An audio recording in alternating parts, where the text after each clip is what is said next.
Hey, welcome back to the Disney Plus Everyday Challenge, where Jacques Cousteau has just taken my light. Nope, I'm gonna have to stand in front of you, Jacques. Dude, this sucks. Okay, it's such a bold face. Focus on me. Thank you. Thank you. And now I'm gonna block you. There we go. Lighting. Yeah, automatic lighting. Today's episode is about the documentary Becoming Cousteau. Cousteau? Come on, dude. Stop it. Okay. Becoming Cousteau is about the life of Jacques Cousteau. I keep saying Jacques, but if you say his full name, Jacques, yeah, I don't know. It's French. So I'm gonna mess it up a little bit. I've only had so much French when I was a kid, and yeah. So nope, don't you get in there. I don't want to block you. You're an icon, but I can't have you stealing my light. Anyway, this is a documentary. It is an hour and 34 minutes long. It's from 2021, and it gives the life of this iconic diver. To give him one title is really insufficient. He's a scientist. He is like I said, a diver. He is a filmmaker, an ecologist. He's there's an adventurer in many ways. In fact, when he always had a love for making films, even when he was a kid. But he also was completely fascinated by the world of under the water, under the sea. And why do boats float like that? What about everything? How does all that work? And yeah, he could have just went to school like anybody else. Yeah, sure, he did that. But he needed to experience it, and he discovered, he helped to invent and innovate a number of possibly already existing concepts to help people breathe underwater and dive deeper. He moving things forward. He made films when he was a kid, and eventually he made films when he was an adult. Showing the life of undersea adventure. He never wanted his stuff to be called documentaries, despite the fact that they were very documentary-like, trying to give a true life experience of living on the sea and diving under the ocean and things like that. But he wanted to be seen as true adventures or life adventures and things like that. But he still eventually did make a film that won Best Documentary at the Oscars. So he'll take it. This mainly focuses on his advancements, his experiences with tons of archival footage, especially because, again, whenever he was out there doing things, he tended to have a camera along with him or have someone carrying a camera for him. It shows his family life. And how he balanced, or not very well balanced, that obsession with the sea with his family. He's never claimed to be so great of a father or husband as he could have been, as he was to his relationship to the sea. It kind of lacked, let's just say, and his family pretty much agreed to that. His wife is an interesting character on her own. If anybody spent more time on the ocean than he did, it was her. She gave him 2 sons. And yeah, I don't want to. If you don't know who he is, this is a really weird thing. People know the name Jacques Cousteau, but I have a feeling that a majority of people alive today under my age, under 30, have no idea who he is. He died in 1997 at the age of 87. But most people have no idea who he is, despite the fact that he was the most popular celebrity, I think, back in the 70s. Like, people wanted to meet him more than anybody else except for maybe the president. That shows you how much things have changed in the last 40, 50 years. So he was known for so much because he could be in people's homes every week with an episode of television. Come on, I watched it as a kid. I knew what it was called, but I was too little to really understand what it was. He would just travel under the sea, and you'd see all these alien creatures. He was kind of, in a very real sense, a lot of this correlates very well to space exploration, because he's seeing strange new worlds. Sorry, Star Trek. Strange new worlds before and well after we sent men to the moon, and he got to see aliens, in a sense, the creatures that even I don't think I've seen in all the documentaries that we've watched through National Geographic on Disney Plus. I saw creatures under the sea in his old, some black and white, some freshly colored, square footage, 4:3 aspect ratio, not 16:9. He just, I saw creatures there I don't think I've seen anywhere else, and it was fascinating for audiences at that time to see something that, I mean, honestly, mixed with the whole space exploration thing, the craziness with the moon landing, and everybody seeing aliens and everything else, to be able to see a man explore these places and come back with real footage is kind of amazing. And he got there through not always the best means. He kind of cut a few corners. He did his... He had to get the money to run the Calypso, the ship, the iconic ship from his voyages. He had to make some deals in order to afford that, including doing some diving in the Persian Gulf, looking for oil, petroleum. Yeah, and that led to an era in which, I'm sorry, I was getting dark again. An era in which that would kick off so much drilling around the world, especially in that area, that made that area the most lucrative area of the world for oil-based wealth. You could see it in UAE and Saudi Arabia, and just all that, yeah, Dubai and everything else. Yeah, they're all in deserts, but yeah, they're pulling it from the desert, but they're also pulling it from the waters. He went, and there was also some of his footage, the silent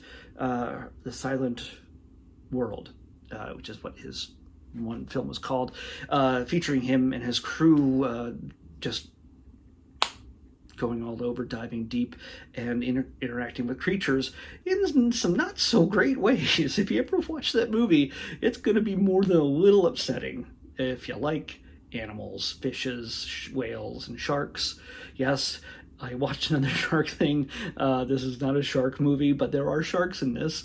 If you don't know, I already have a thing where there's way too many shark documentaries through National Geographic on Disney Plus, and we're doing no more for this quarter because we've done 3 in 2 weeks. No more. Anyway, there's sharks in this, and there's, if you ever got mad at sharks, which I'm not, I'm fine with sharks. I just don't want to see a shark documentary twice a week.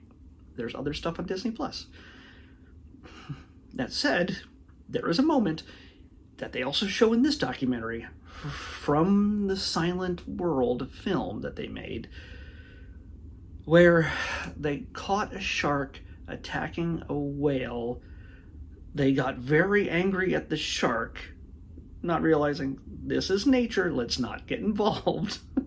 This is how things work out. There is a predator and prey, and there's a hierarchy. They pulled the shark out of the water and beat it with bats or clubs and stuff, and you see it in this documentary. They probably don't go as long as they did in the movie, but holy crap. There's a point where they bump into a whale with a ship, and in order to put it out of its misery, you see them shooting the whale and just this blood spray. Yeah, it's not even like special effects done. It's real. No, nobody was doing CGI blood spatter with a whale. No. They were documentaries, even though that wasn't a documentary. Come on, Chuck, let me hit my light back. And I don't want to get too close to this screen. It looks weird. There are some very questionable choices way back when, and very often his excuse was, "Oh, we didn't know any better. We didn't know any better when it came to the oil thing or the way he treated animals." And there's guys doing push-ups on top of tortoises on the beach. is not exactly respectful of nature. But he eventually came around. And became a voice for climate change. Yes, climate change. Back in the 70s, 80s, there was meetings of world leaders. Even Fidel Castro was there, all congratulating him. Like he said, he was the biggest name in the world when it came to this stuff. And nowadays, we've forgotten who he is. We've forgotten his entire message. He was able to get them all to agree to never touch Antarctica for 50 years. Well, guess what? We got 25 years left on that. 2048 is when, depending on who is in charge of the world at that point, might decide, hey, you know what? Maybe there's oil we want to steal from Antarctica. Let's fight for that, if there's much of an Antarctica left. Yeah, so, I mean, there's a lot of what he stood for is gone, is treated as if it wasn't real, and treated as if the things he said are not coming true today. We have the hottest days on record happening here right now in California. Death Valley. But yes, these things have been happening. It's a heat wave across Texas and everywhere else. I'm not going to get into the whole climate change thing, but geez, and it's not about just, oh, it's hot out, so it must be real. It's just people just completely denying that these things absolutely exist. It's just because, well, certain people I don't like believe that, so I guess I'm just gonna not believe it. Fight against it. No. you kind of want your kids to have a future. And this is what he fought for. Even as some of the loss that he is experiencing in life really took him further and further away from the bright future of maybe having worlds of people living under the sea in big underwater cities. That changed, especially once he saw what we were doing to it without living there. Can you imagine if we lived there and we just threw a city into the ocean and suddenly, oh yeah, that's going to be really ecologically sound. No. So yeah, he evolved in time.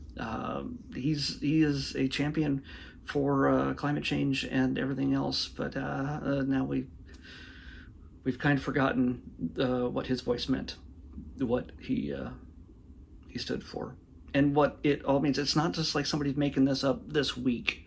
It's not somebody's making it up just to get rich.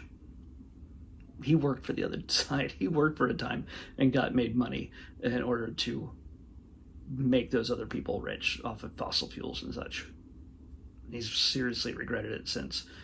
But yeah, there's a lot of stories. It's an up and down kind of thing. It's very sedate, and honestly, it's not a super exciting documentary. And if you don't know French, well, there's subtitles, but it's the kind of thing where you don't know French. There's a lot of French being spoken, so you cannot be looking away from the screen too long without getting completely lost in what they're talking about. So yeah, I say if you're gonna watch this, you're gonna have to pay attention if you don't know French already. So it's a lot of French. Yeah, I recommend it for people who have a love of diving and a love of ecological history and understanding who this man was. He wasn't just, hey, I like to dive and the underwater world is neat. He was an icon. If you're gonna have a lot of people, if you're gonna just name people who are icons in history when it comes to ecology and innovation, when it comes to he's at the vanguard of every major innovation we've had when it came to diving. I'm surprised James Cameron didn't show up at some point and just said, hey, thanks, Jacques, because even though, yes, Leonardo da Vinci had devised so many different things centuries ago about how men would dive, it took leaps and bounds once Jacques and his partners decided to start going deeper than anybody ever had gone before, autonomously, not just like with a tube and everything else, like in a suit. It's it's kind of a big deal. So yeah, let's pick tomorrow's episode before I ramble on too much longer and he steals my light. 218. 218. Thank you. 218. Come on. 218. No, stop. Leave me no, stop. Don't send me notifications. I don't care. Stop. 218. It's another documentary. We get a lot of documentaries because there's more documentaries left on Disney Plus that we haven't watched than anything else on Disney Plus remaining. I know we've gone over 1,300 episodes here, almost brushing up against, well, we're at 1,350-ish almost. But I guess we didn't watch enough documentaries in the beginning, leaving a lot. But they keep also adding them on, and they keep adding shark ones. So, but never mind about that. This is another documentary, but I have a feeling it's going to be very different from what we just saw. But I don't know what it is. Whatever it is, it's been made in a day. Made in a day. I don't know. I'm sure it's a special project. If it's a series, we'll probably watch one episode. If it's a whole thing, well then, yeah, we'll watch the whole thing. That's just what I do. Made in a Day, next in the Disney Plus Everyday Challenge. You can have your light back, Jacques.